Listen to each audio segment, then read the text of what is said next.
let's get updates from the House of Representatives with News 5 correspondent Marian Enriquez. Man, anong latest na story dyan sa mababang kapulungan?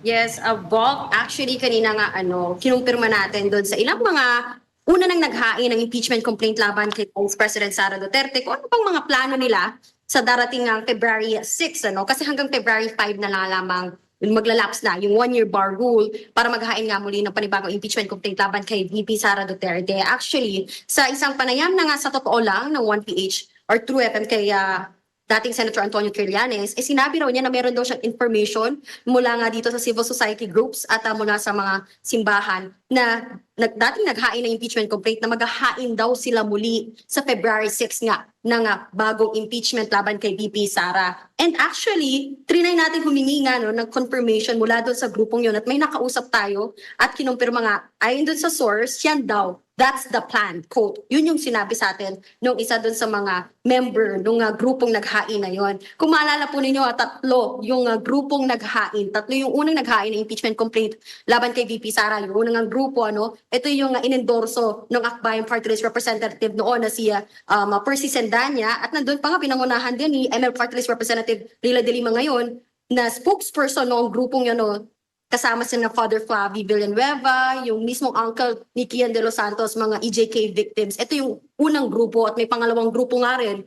Itong Makabayan Block, inendorso nila yung pangalawang impeachment complaint laban kay VP Sara. And we also asked Teachers Party List Representative Antonio Tino kung kayo ba yung tinutukoy ni Senator Trillanes na grupong maghahain nga raw sa February 6. Sinabi niya, ibang grupo raw yun. So meron daw silang separate na i-file na impeachment complaint laban kay VP Sara. Ang kasado na, kumbaga, itong impeachment complaint ng Makabayan Block at same group pa rin daw mula sa bayan o yung bagong alyansang Makabayan nga. Yun yung i-endorse nilang impeachment complaint. At simple lang ulit, betrayal of public trust. Yun yung kanilang laman or yung ground ng impeachment complaint.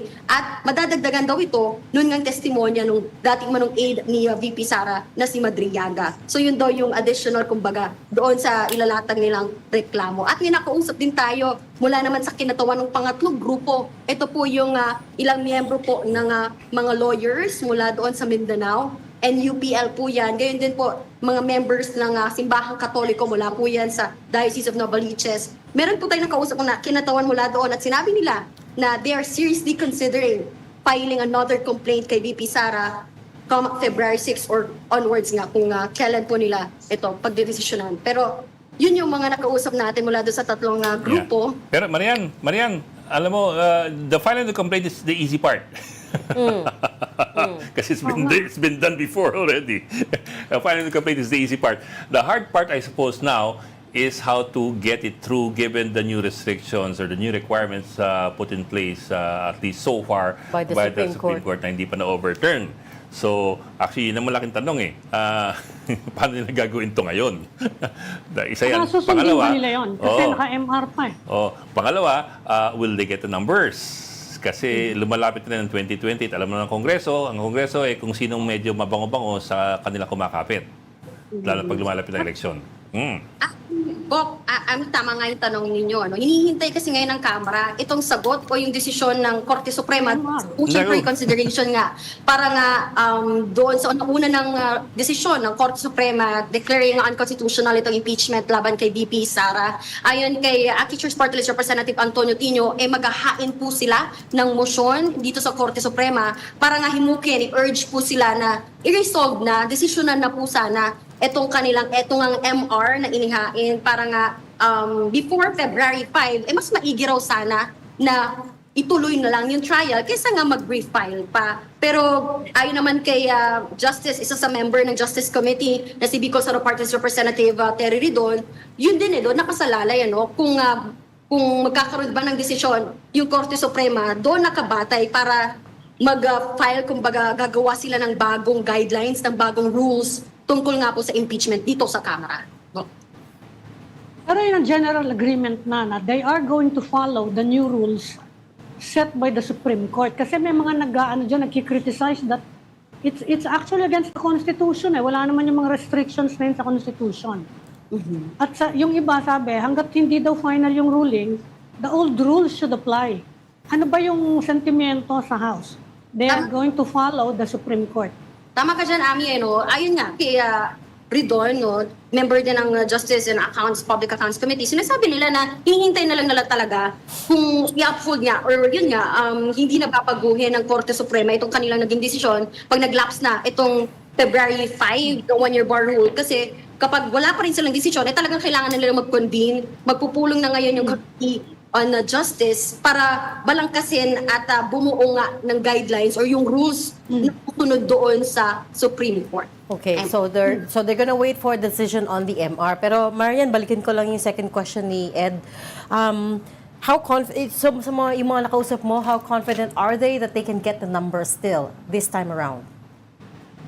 Reg, mahirap yung tanong na yan, ano? Kasi every time we ask congressmen here kung ano ang sentimiento nila pag usapin ulit ng pag-hahain ng impeachment complaint against VP Sara, wala silang mabigay na sagot. Pero kung ang tatanungin ang impeachment against BBM, dito mas definitive yung naririnig nating sagot sa kanila. For example, kay Bicol Sarong Party List Representative Terry Ridon, tinanong natin, sir, may batayan ba? Tingin mo ba as early as now, meron na kayong nakikitang grounds for impeachment para kay BBM? Sagot sa atin ni Terry kanina, wala, premature pa raw, lalo na kung yung unprogrammed appropriations yung tutukuyin doon sa impeachment, kaya din doon sa flood control scandal. Kasi kung nandaw natin, si BBM pa nga raw yung parang kumbaga whistleblower dito doon sa flood control scandal. At kailangan din talaga ng matibay na ebidensya. As of now, kasi wala pang affidavit talaga na nag-link o nag-ay kay BBM, sinumpa ang salaysay para masabi talagang siya ay may kinalaman or talagang direktang nag-utos kumbaga dito nga sa anomalya or corruption scandal dito sa flood control. So they're going... Wala bang impact yung ano? Kasi yun ang sabi naman ni Sherwin din sa akin, ano? Gatchalian. Sabi niya, parang ano, meron daw hesitation ngayon sa House dahil dyan sa flood control probe. I remember at least 67 members daw of the House are being implicated at saka baka lumawak pa yan. Meron bang epekto yan dyan sa, ano, sa appetite for impeaching the Vice President? Maaga pa masyado para magsalita, ano, masabi kumbaga kung ano yung sentimento nila tungkol dito. Actually, ever since kasi na yun nga, medyo umingay yung tungkol sa flood control, kumot rin kumbaga yung nakakausap natin ng mga kongresista pagdating sa mga issue dito, no? Even sa impeachment or sa flood control, even sa national budget. Iilan na lang yung mas nakakausap natin, kumbaga, na nakakaharap natin. So, na Congressman Agyong, sila na lang yung, kumbaga, mas vocal o madaling makausap. Medyo nagkaroon din actually ng pagbabago sa yung kung paano, gaano kadali kausapin yung mga kongresista noon kumpara ngayon. Okay. We'll leave that there. Thank you so much for your updates. News 5 correspondent Marian Enriquez reporting live from the lower house. Thank you so much for your Thank you, reporting. Marian.